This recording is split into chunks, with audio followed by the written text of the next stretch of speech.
자, 지금 시간 마감 18분 앞두고 있습니다. 마감 전에 어떠한 이슈를 꼭 체크하고 오늘장 마감해야 될까요? 세 가지 이슈 지금부터 저희와 함께 정리해 보시죠. 오늘은 다올투자증권 영업부 이성웅 차장과 이 시간 함께하겠습니다. 차장님 어서 오십시오. 네, 안녕하십니까? 안녕하세요. 자, 오늘도 잘 부탁드리겠습니다. 네, 잘 부탁드립니다. 첫 번째 이슈부터 저희가 들여다보도록 하죠. 자, 첫 번째는 원전에 대한 이야기를 해볼 겁니다.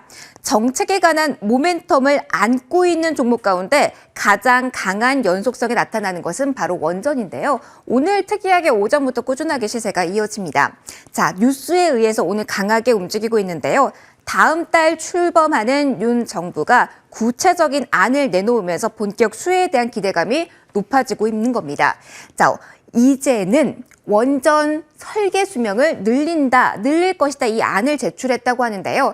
현행에 따른다면은 이 설계 수명 만료를 앞두고 있는 원자력 발전소가 5년 이내에 계속 운전을 하려면, 그러니까 계속 운전을 진행하려면 신청서를 내야 했다고 합니다. 그런데 대폭 5년으로 최대 10년으로 늘린다라는 뉴스가 나온 겁니다. 사실은 이 심사 자체가 꽤 오래 걸리기 때문에 아차 해서 이 심사를 늦게 신청을 한다면 원전이 계속 가동될 수 있는 능력이 있는데도 불구하고 이 신청서가 다시 마지막 끝까지 못 가고 중단되는 경우가 발생할 수 있기 때문인데 이를 막겠다는 취지로 확인이 되고 있습니다.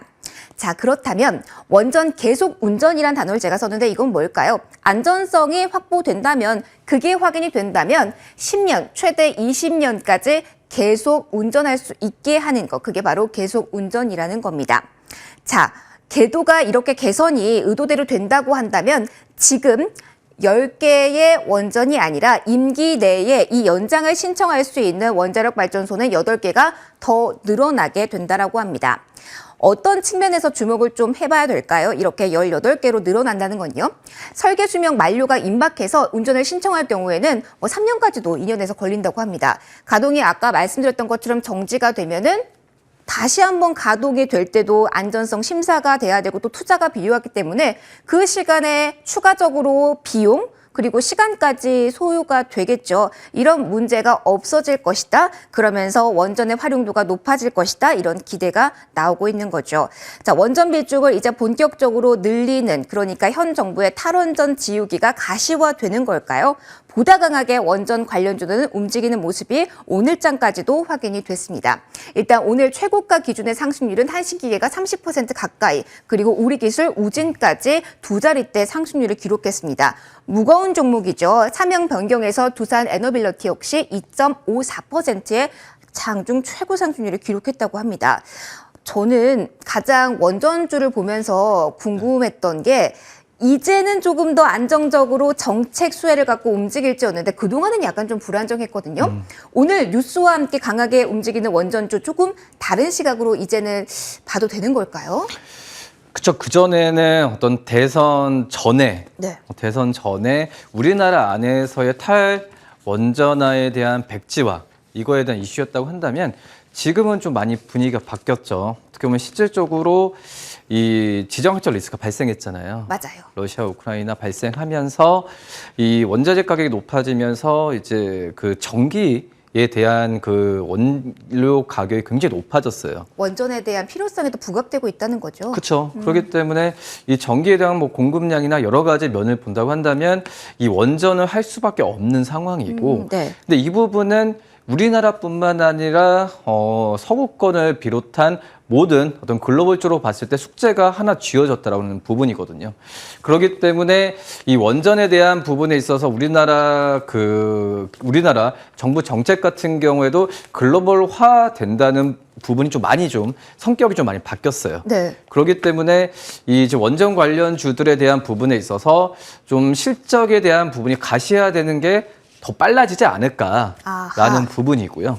지금 현재 또 본다고 하더라도 이 화석연료 같은 이 전통 에너지 가격에 대한 부분에 있어서 뭐 급등을 하고 뭐 하향된다라고 좀 단언할 수는 없거든요.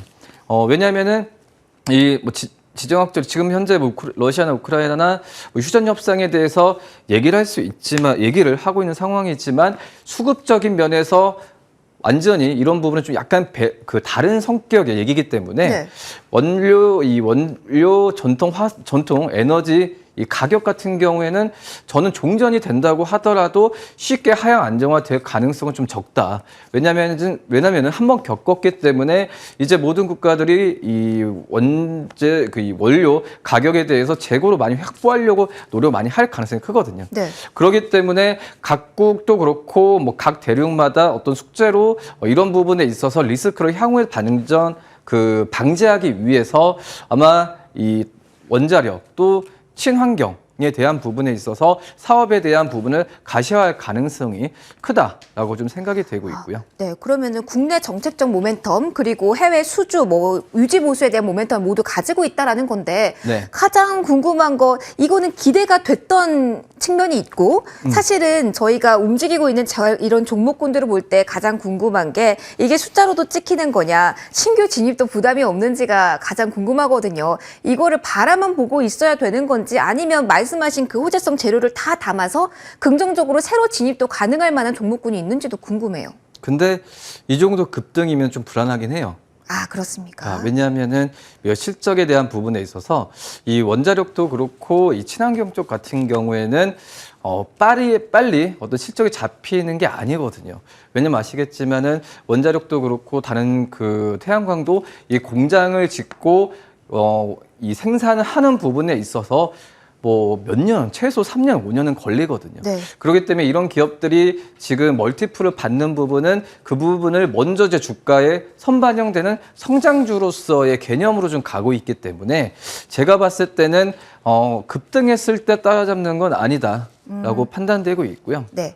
오히려 차라리 그냥 뭐 두산중공업 이런 대형주 그리고 이제 SMR 얘기 많이 하잖아요. 맞아요. 그런 기업들에 대해서 빨리 좀 실적이 잡힐 수 있는 기업 쪽으로 좀 눈을 돌리는 게 낫지 않을까. 아, 단기적으로는 SMR 그리고 원전에 관해서는 호재성 재료가 맞기 때문에 그 분위기는 맞으나 눌림목을 기다리자 급등할 때 쫓아가지는 말자 이렇게 정리를 해주셨습니다. 그러면 두 번째는 쫓아가지 않고 좀 안정적으로 수익을 거둘 수 있을까요? 리오프닝 키워드로 넘어가도록 하겠습니다. 숨은 진주 있을까요? 사실 여기도 기대감은 선 반영된 측면이 있습니다. 그런데 저평가됐다고 생각하는 이 화장품도 많이 올랐다고 하고요. 이슈화 많이 됐던 음식료주 당연히 많이 올랐죠. 안 오른 쪽에서 기회를 잡을 수 있을까? 일단 업종별 상승폭을 저희가 확인해 봤습니다. 1일부터 20일 사이에 그 계산을 한 건데 음식료 업종은 8%로 가장 많이 그리고 가장 그 상승폭이 제한됐던 쪽은 섬유 의복. 아무래도 중국 소비 둔화 그리고 상하이 봉쇄 이슈로 인해서 관련주도 좀 떨어졌기 때문에 업종 지수도 좀 끌어내려진 듯한데요. 자, 그러면 모래 속 진주가 될 수 있을까요? 실적은 좋다라고 하는데요. 그리고 5월 가정의 날, 그리고 날씨가 좋으니까 오프라인에 대한 그 활동이 늘어나면서 의류에 대한 그 메리트도 좀 부각이 될까요? 그럼으로써 OEM 업체들에 대한 실적까지 반영이 되는 이 구간에 여러 가지 호재를 이야기를 하고 있다라고 합니다. 정리를 해드리면 소비 오를 거라고 하고요. 저평가 구간이라고 합니다. 자, 그렇기 때문에 지금 봐야 된다라는 의견이 있다. 이렇게 정리를 해드리겠습니다. 사장님, 리오프닝에서 만약에 포트에 한 종목도 안 담고 계신다고 하면 가장 그래도 키 맞추기 측면에서 주목해 볼 쪽은 의류 괜찮을까요? 전 괜찮다고 봐요. 아, 괜찮습니까? 네. 이렇게 좀 주가가 다른 리오프닝에 비해서 오르지 않았던 이유 중에 하나가 우선 의류 업종 같은 경우에는 이 4분기 말, 그러니까 연말과 1분기 때가 어떻게 보면 좀 비수기다라는 부분이거든요. 의류 업종은. 아, 대부분 그렇군요. 의류 업종은 이제 뭐 2분기, 3분기, 그러니까 봄에서 여름으로 넘어가기 좀 이런 이 시기나. 지금이 딱 성수기인가요? 그렇죠. 지금 딱 성수기고 그래도 그 전에 이제 OEM, ODM 업체 외에 어떤 전방 그러니까 패션 브랜드를 갖고 있는 그런 기업들에 대한 1분기 실적에서 물음표가 좀 많이 들었었거든요. 네. 그리고 어떻게 보면 그 전에 뭐 화장품도 그렇고 다른 항공 이런 그 업종들 같은 경우에는 코로나에 대한 영향 때문에 주가가 크게 떨어졌거든요. 의류 업종에 대비해서. 그러면 의류 업종은 뭐 마찬가지로 이 코로나 시대에도 선방을 했기 때문에 드라마틱한 변화 가능성이 좀 낮게 부각이 됐다라는 걸까요? 근데 저는 네.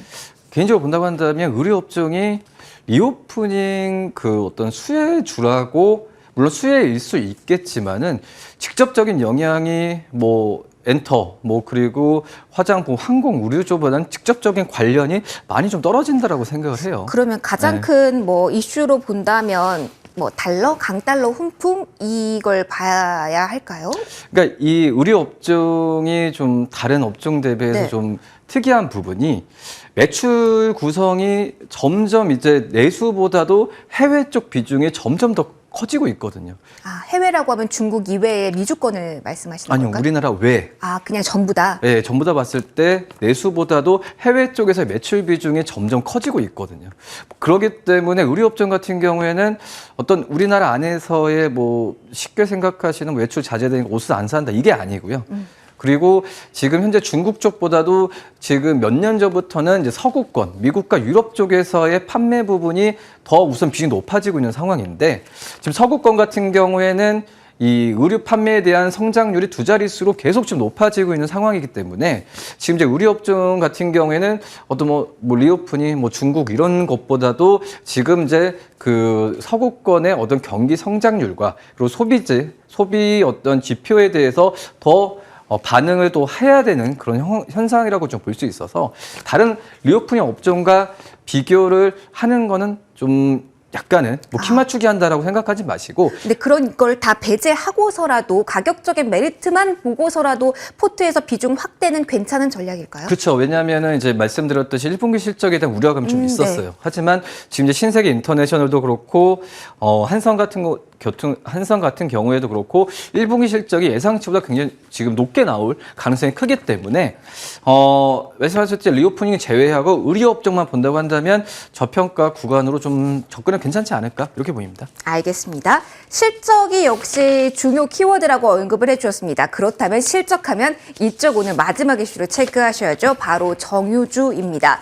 기름 넣으러 가셨다가 숫자 보고 깜짝 놀라신 분들 많으셨을 텐데 이러한 흐름 속에 웃음 짓는 쪽은 바로 정유주입니다. 저도 아직까지는 주유를 해본 적이 없습니다만 지나가다 보면서 흠쩍흠쩍 놀랐는데 이러한 흐름 속에서 정유주와 같은 경우는 한박 웃음을 지금 숨기고 있다고 해요. 일단 가격 추이를 보시면은요. 휘발유 기준으로 봤을 때는 2,200원까지 3월 마지막 주 기준으로 올라갔습니다. 지금은 1,990원 선이긴 하나 여전히 높은 구간의 움직임 나오고 있죠. 자, 일단 유류세 인하 같은 이야기가 따로 있지만 그걸 제외하고서라도 계속 정유주에 대한 실적을 기대한 이유는 바로 정제 마진 추이입니다. 그러니까 뭐 원재료값, 인건비, 수송비 다 빼고 난 다음에 지금 정유사가 가져갈 수 있는 수익을 말하는 게 바로 이 정제 마진인데요. 전년 동기 대비로 했을 때 600% 이상 급등한 18달러 20센트 그리고 연초 대비로 했을 때도 3배 이상 오른 구간이라고 합니다. 하반기에도 이 항공주 정상화와 함께 이러한 정제 마진 강세는 이어질 것이라고 하는데요. 가장 정유주 중에서도 순수한 정유주라고 평가가 되는 S오일과 같은 경우는 이런 역대급 정제 마진 그리고 1분기 실적이 좋았는데 이 발표가 임박했다는 점, 여기에다가 이 실적 보고 외국인이 들어오기 시작했다는 점, 이런 재료를 가지고 우리 역시 지금 진입해도 될지 여기에 궁금증에서 출발을 했습니다. 일단 지금 10만 원 선 위에서 움직임 나오고 있고요. 증권가에서는 14만 원 선까지 이야기를 하고 있는 시점입니다. 자, 그렇다면 이거 너무 오른 걸까요? 기대치가 너무 큰 걸까요? 아니면 뭐 지정학적 리스크, 정제 마진, 괜찮네 하고 들어가도 실적 시즌 편안하게 즐길 수 있는 수익을 저희에게 사장님 안겨줄 수 있을까요? 어떻게 보십니까? 저는 괜찮다고 봐요. 아, S오일 괜찮습니까? 근데 이게 그 S오일은 무조건 정제 마진이에요. 아, 그렇죠. 순수 업체니까 뭐 2차 전지 다른 이야기가 없죠. 상대적으로. 그러니까 정제 마진이 좋아지니까 호실적과 주가가 가는 거지 S오일이 갖고 있는 뭐 화학 산업이나 이런 부분 굉장히 부진하거든요. 그렇기 때문에 네. 이 정제 마진에 대한 부분에 있어서는 굉장히 거의 뭐 서프라이즈 수준이죠. 지금 현재 정제 마진이 18.2달러로 알고 있는데. 네, 그래서 업계에서는 이렇게 10년 넘게 일하면서 이런 정제 마진은 처음이야 이런 말도 들리더라고요. 또 작년 같은 기간 대비해서 거의 6배 올랐어요. 맞아요, 맞아요. 그렇기 때문에 지금 1분기 실적이 지금 영업이익의 1조 지금 2천억 이상을 지금 내다보고 있는데 작년 대비해서 96% 뭐 그렇게 올랐다라고 하는데 이 4분기에 대비해서 200% 이상 오른 실적이 바로 지금 이제 추산을 하고 있거든요. 아, 추산 중이면 지금 주가에도 완전하게 반영된 상태라고 보긴 어렵겠네요, 차장님. 그렇죠. 근데 지금 실질적으로 봤을 때 정제 마진이, 그러니까 문제는 그거예요. 정제 마진에 대한 부분이 꺾이냐 안 꺾이냐. 아하. 꺾이면은 말씀드렸듯이 S-오일의 다른 화학 부분 쪽으로 본다고 하더라도 다른 사업 부분은 부진하기 때문에 네. 주가 꺾일 수가 있어요. 근데 뭐 업계에서 이야기하는 거는 항공유에 대한 수요를 바라보면서 그렇기 때문에 정제 마진의 고공행진은 이어질 거란 분석도 있던데 너무 과도한 기대일까요, 이건? 그렇죠. 제가 봤을 때는 그 유가 급등에 대한 부분에 있어서 네. 지금은 뭐 재고 관련 이익 같은 경우에도 지금 4천억까지도 예상이 되고 있기 때문에 지금 그 유가 상승에 대한 이 정제 마진의 분위기는 상반기까지 계속 이어질 가능성이 크다라고 좀 판단이 좀 되고 있고요. 뭐 그렇기 때문에 지금 S-오일 같은 경우에는 이 목표 주가를 설정을 했을 때 다른 여러 가지 사업 부분이 정제 마진 쪽으로만 해서 멀티플을 계속 지금 주고 있거든요. 그래서 지금 현재 목표 주가도 14만 원까지도 계속 지금 이상을 지금 제시를 네. 하고 있는 상황인데 제가 봤을 때는 이 정제 마진 추이가 이 정도 꺾이지 않는다고 한다면 증권사 목표 주가는 계속 상향할 가능성이 크다라고 좀 판단이 돼요. 그러면은 사실은 이 정제 마진이 다다라고 말씀을 해주셨어요. 그러면 이 정제 마진이 꺾일 경우에는 사실은 리스크가 크다는 건데 사실 정유주 3인방이 있지 않습니까? 네네. 다른 쪽은 2차 전지나 뭐 다른 쪽하고도 엮여 있기 때문에 조금 더 안정적일 수 있고요. 만약에 GS, S-오일, SK이노베이션 세 가지 선택지를 차장님께 드리겠습니다. 오늘 저희가 리뷰한 S-오일 포함해서 어느 쪽에 가장 투자 메리트 높다라는 평가 내리실까요? 글쎄 어떻게 보면 좀 어려운 질문이긴 한데 단기적으로 봤을 때는 S-오일이 맞아요. 네. 왜냐하면 정제 마진의 고공행진은 계속 이어질 가능성이 있다. 하지만 중장기로 봤을 때는 이 사업 포트를 다양하게 골고루 실적이 나올 수 있는 저는 좀 LG 쪽. LG 쪽이요? 네. 이노베이션 쪽을 차라리? LG 화학이요? 화학 쪽이라고 말씀드릴 수 있겠는데 아, 네. 그러니까 좀 여러 가지 시너지 효과가 있겠죠. LG 에너솔루션에 대한 부분도 있으니까 네, 그렇게 나눠서 이렇게 좀 중장기 나눠서 봐야 된다라는 이야기를 해주셨습니다. 지금까지 다올투자증권영업부 이성웅 차장과 함께 마감 카운트다운 진행해봤습니다. 차장님 고맙습니다. 네, 감사합니다.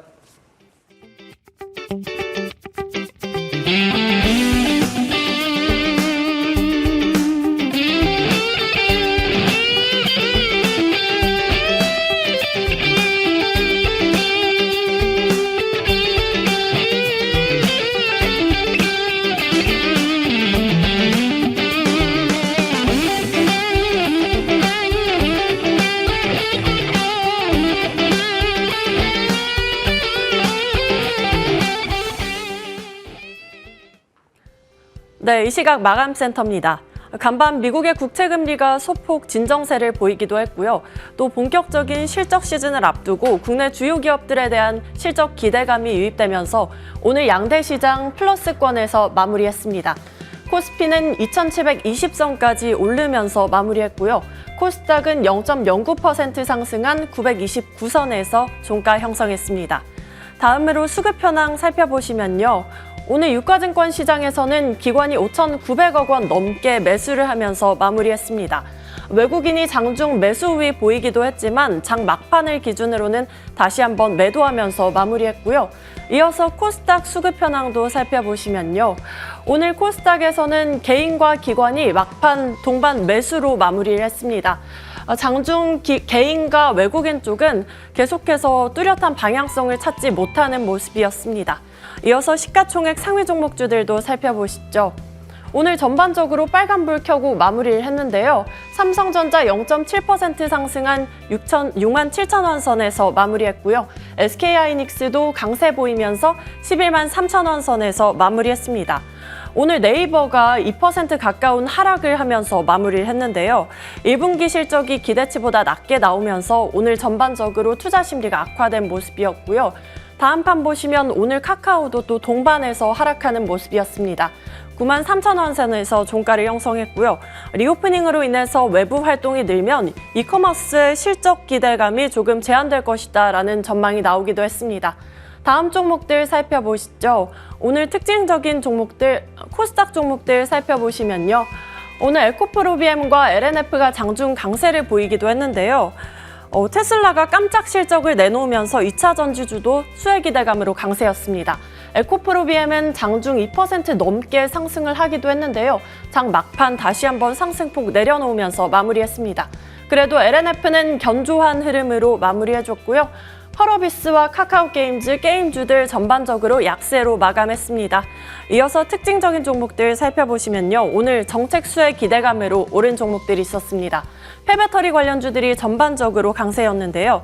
정부에서 전기차용 폐배터리 활용을 위해서 법제를 마련한다는 소식이 있었죠. 이로 인해서 MPC는 오늘 25% 급등을 하면서 마무리했습니다. 다음 종목들 살펴보시면요. 새 정부에서는 원전 수명을 늘리기 위해서 관련된 정책을 발표하면서요. 오늘 강세였습니다. 한신기계는 25% 넘는 강세 보였고요. 서전기전과 보성파워텍 17%, 18% 강세 안 나갔습니다. 이어서 지정학적 리스크를 계속해서 안아가고 있는 종목들이 있는데요. 그중에서도 또 눈에 띄는 종목들이 있었습니다. 신라 SG를 먼저 살펴보면요. 오늘 중국의 도시봉쇄 정책으로 인해서 수산물 가격이 올랐고요. 또 이로 인해서 강세 보였습니다. 장중 높은 강세 보이기도 했지만 소폭 반납하고 15,000원 선에서 종가 형성했습니다. 다음 종목 살펴보시면요. 오늘 한일사료도 또 거래 재개 후에 급등하는 모습이었습니다. 상한가에서 안착하면서 마무리했습니다. 또 마지막으로 한 종목 더 살펴보시면 아무래도 실적 시즌인 만큼 실적에 영향을 받아서 강세 보인 종목인데요. 오늘 호실적이 발표되면서 코스모신 소재 14% 넘는 강세로 종가 형성했습니다. 지금까지 마감 시황이었습니다.